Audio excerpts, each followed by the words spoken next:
Hey, fifth grade, it's Mrs. Domino coming to you with another installment of The Lightning Thief, Percy Jackson and the Olympians, Book 1 by Riordan. Read to you with permission from Disney Publishing, just to share with you. I'm not trying to get money off of it or do anything crazy, so I just want to share a great story with you. When we left off, Grover was telling Percy about the big three and that we know that Percy is a demigod or a half mortal, half god, and he doesn't know who yet, so Grover's telling him about the big three. Again, some foreshadowing going on. So, I am on the second column. I'm going to go ahead and read the last paragraph and get us back into it. Grover hesitated. Percy, children of the big three have powers greater than the other half-bloods. They have a strong aura, a scent that attracts monsters. When Hades found out about the girl, he wasn't too happy about Zeus breaking his oath. Hades let the worst monsters out of Tartarus to torment Talia. A satyr was assigned to be her keeper when she was 12, but there was nothing he could do. He tried to escort her here with a couple of other half-bloods she'd befriended. They almost made it. They got all the way to the top of that hill. He pointed across the valley to the pine tree where I'd fought the Minotaur. All three kindly ones were after them, along with a horde of hellhounds. They were about to be overrun when Talia told her satyr to take the other two half-bloods to safety, while she held off the monsters. She was wounded and tired, and she didn't want to live like a hunted animal.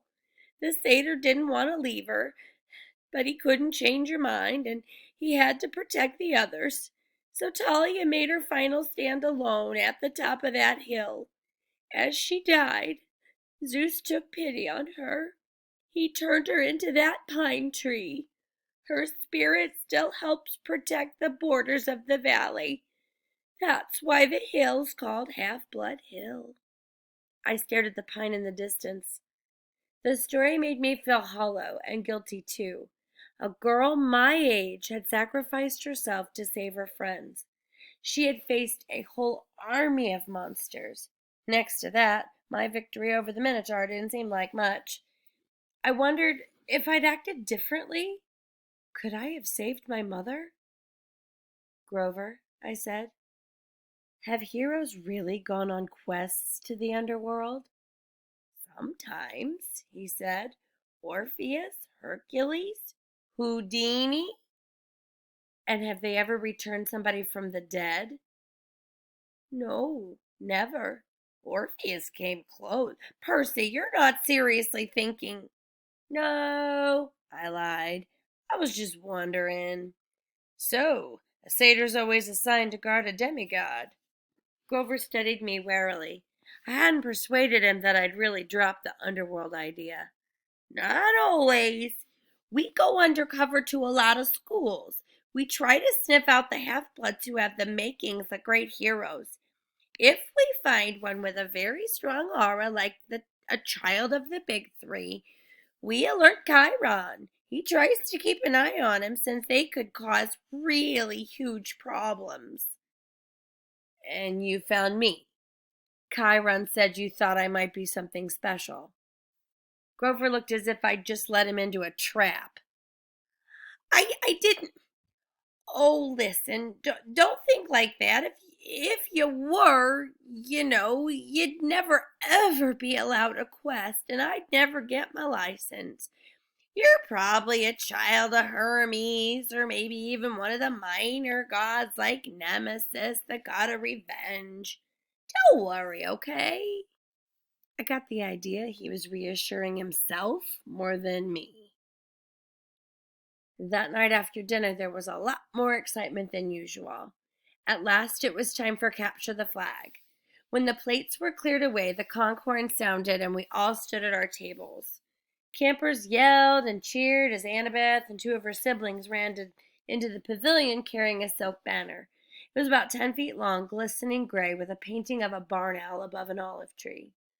From the opposite side of the pavilion, Clarice and her buddies ran in with another banner of identical size but gaudy red, painted with a bloody spear and a boar's head. I turned to Luke and yelled over the noise, "Those are the flags?" "Yeah." "Ares and Athena always lead the teams?" "Not always, but often." "So if another cabin captures one, what do? Repaint the flag?" He grinned. "You'll see. First, we have to get one." "Whose side are we on?" He gave me a sly look as if he knew something I didn't. The scar on his face made him look almost evil in the torchlight. "We've made a temporary alliance with Athena. Tonight, we get the flag from Ares, and you are gonna help." The teams were announced. Athena had made an alliance with Apollo and Hermes, the two biggest cabins. Apparently, privileges had been traded, shower times, chore schedules, the best slots for activities, in order to win support. Ares had allied themselves with everybody else: Dionysus, Demeter, Aphrodite, and Hephaestus. From what I'd seen, Dionysus's kids were actually good athletes, but there were only two of them. Demeter's kids had the edge with nature skills and outdoor stuff, but they weren't very aggressive. Aphrodite's sons and daughters I wasn't too worried about. They mostly sat out every activity and checked their reflections in the lake and did their hair and gossiped. Hephaestus' kids weren't pretty, and there were only four of them, but they were big and burly from working in the metal shop all day. They might be a problem. That, of course, left Ares' cabin. A dozen of the biggest, ugliest, meanest kids on Long Island, or anywhere else on the planet. Chiron hammered his hoof on the marble. "Heroes," he announced, "you know the rules. The creek is the boundary line. The entire forest is fair game. All magic items are allowed. The banner must be prominently displayed and have no more than 2 guards. Prisoners may be disarmed, but may not be bound or gagged. No killing or maiming is allowed. I will serve as referee and battlefield medic. Arm yourselves." He spread his hands, and the tables were suddenly covered with equipment: helmets, bronze swords, spears, oxhide shields coated in metal. "Whoa," I said. "We're really supposed to use these?" Luke looked at me as if I were crazy. "Unless you want to get skewered by your friends in cabin 5. Here, Chiron thought these would fit. You'll be on border patrol." My shield was the size of an NBA backboard, with a big catechus in the middle. It weighed about 1,000,000 pounds. I could have snowboarded on it fine, but I hope nobody seriously expected me to run fast. My helmet, like all the helmets on Athena's side, had a blue horsehair plume on top. Ares and their allies had red plumes. Annabeth yelled, "Blue team, forward!" We cheered and shook our swords and followed her down the path to the south woods. The red team yelled taunts at us as they headed off toward the north. I managed to catch up with Annabeth without tripping over my equipment. "Hey." She kept marching. "So, what's the plan?" I asked. "Got any magic items you can loan me?" Her hand drifted toward her pocket as if she were afraid I'd stolen something. "Just watch Clarice's spear," she said. "You don't want that thing touching you. Otherwise, don't worry. We'll take the banner from Ares. Has Luke given you your job?" "Border patrol, whatever that means." "It's easy. Stand by the creek, keep the Reds away, leave the rest to me. Athena always has a plan." She pushed ahead, leaving me in the dust. "Okay," I mumbled. "Glad you wanted me on your team." It was a warm, sticky night. The woods were dark, with fireflies popping in and out of view. Annabeth stationed me next to a little creek that gurgled over some rocks. Then she and the rest of the team scattered into the trees.